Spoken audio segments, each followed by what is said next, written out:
Saudara-saudari yang terkasih, saya akan membantu menjawab 5 pertanyaan yang digumuli yang kita dalami dalam pendalaman pertama ini. 5 pertanyaan ini adalah suatu identitas keimanan Katolik yang harus kita ketahui. Pertama, Allah seperti apakah yang diperkenalkan dalam perikop ini? Secara jelas dalam surat yang kita gumuli bab 4 ayat 8, Allah adalah kasih. Bagaimana cara Allah mengasihi manusia? Ya, Allah mencari, walau manusia berdosa, mencari, menyertai, dan mengampuni manusia yang bersalah, berdosa di hadapan Tuhan. Puncak karya penyelamatan Allah adalah ketika Allah mengasihi secara total, secara penuh dengan mengutus anaknya yang tunggal dalam diri Yesus Kristus yang menjadi Allah dan manusia tinggal di antara kita. Kemudian mengapa kita harus mengasihi sesama? Dasarnya adalah kita lebih dahulu dikasihi oleh Allah. Maka wajarlah, haruslah kita mengasihi sesama. Artinya kita mengasihi sesama karena kita lebih dahulu telah dikasihi oleh Allah. Mengapa bila orang hidup dalam kasih, ia tidak merasa ketakutan?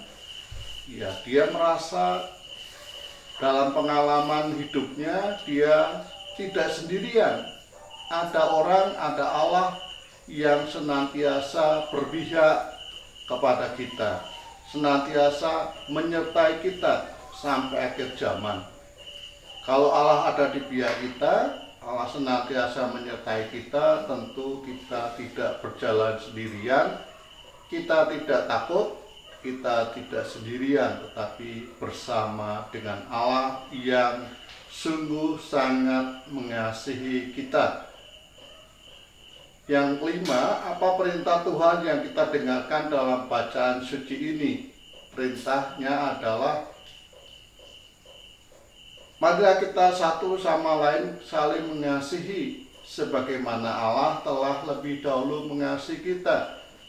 Dan Allah yang adalah kasih, maka kita hidup senantiasa mengandalkan Allah dan senantiasa bersama dengan Allah, dan kita saling mengasihi.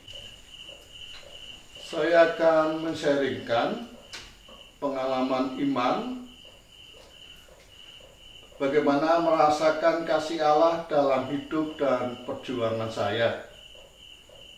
Tentu kita harus melihat apa yang menjadi capaian dalam hidup ini dan juga apa yang sudah terjadi dalam keheningan, dalam doa. Saya menyadari bahwa saya bisa menjadi seperti ini bukan semata-mata kehebatan saya, kepintaran saya, kepandaian saya, tetapi itu adalah berkat campur tangan Tuhan, terlebih di masa lampau. Karena masa lampau saya selalu mengalami bagaimana Allah sungguh mencintai, sungguh mengasihi. Saya tidak berjuang sendiri, tetapi bersama dengan Allah, terlebih di saat-saat mengalami ketidakberdayaan, di saat-saat mengalami kegagalan, di saat-saat mengalami frustasi, kekecewaan. Disitulah saya melihat bahwa kasih Allah itu sungguh nyata. Allah sungguh sangat mengasihi saya, melebihi kasih dari orang-orang yang saya kasihi. Tentu itu bisa dilihat apabila saya dekat dengan Tuhan, mengandalkan Tuhan dalam hidup. Kemudian bagaimana sikap dan cara saya dalam membalas kasih Allah kepada saya?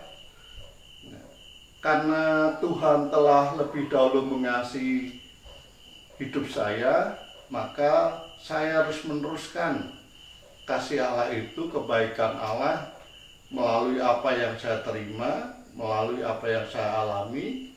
Kalau kegembiraan itu saya bagikan, kalau kelebihan itu juga saya bagikan kepada yang lain, sehingga yang lain juga mengalami apa yang saya alami, merasakan apa yang saya rasakan.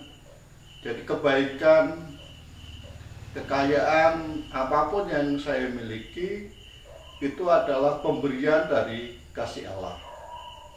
Dan sebagai orang beriman, wajarlah apabila itu dibagikan. Ya. Dengan berbagi, orang seringkali merasa kekurangan, merasa kehilangan. Padahal dengan berbagi kasih, orang akan mengalami kasih yang lebih besar. Dengan berbagi kasih, itu menunjukkan kita menjadi pribadi yang kuat. Saya selalu yakin bahwa dengan memberi, saya akan mendapatkan lebih dari apa yang saya berikan. Tuhan tentu juga akan menambahkan apa yang ada dalam hidup saya.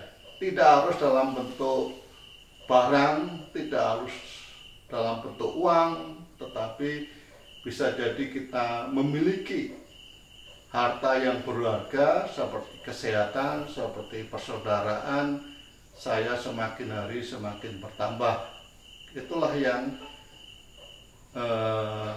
saya rasakan ketika saya mencoba untuk membagikan kebaikan Tuhan kepada sesama. Mungkin cara Tuhan berbeda dengan cara kita dalam menghitung. Tuhan senantiasa memberikan setiap apa yang kita bagikan. Ya. Demikian tanggapan dari kami atas pergumulan Bapak Ibu dari 5 pertanyaan sekaligus 2 sharing yang bisa saya berikan sehubungan dengan kasih Allah yang begitu nyata, begitu indah dalam hidup saya, yang saya alami. Semoga juga dialami oleh Bapak Ibu sekalian. Kiranya Tuhan senantiasa memberkati hidup dan keluarga Bapak Ibu sekalian. Terima kasih, Tuhan memberkati. Amin.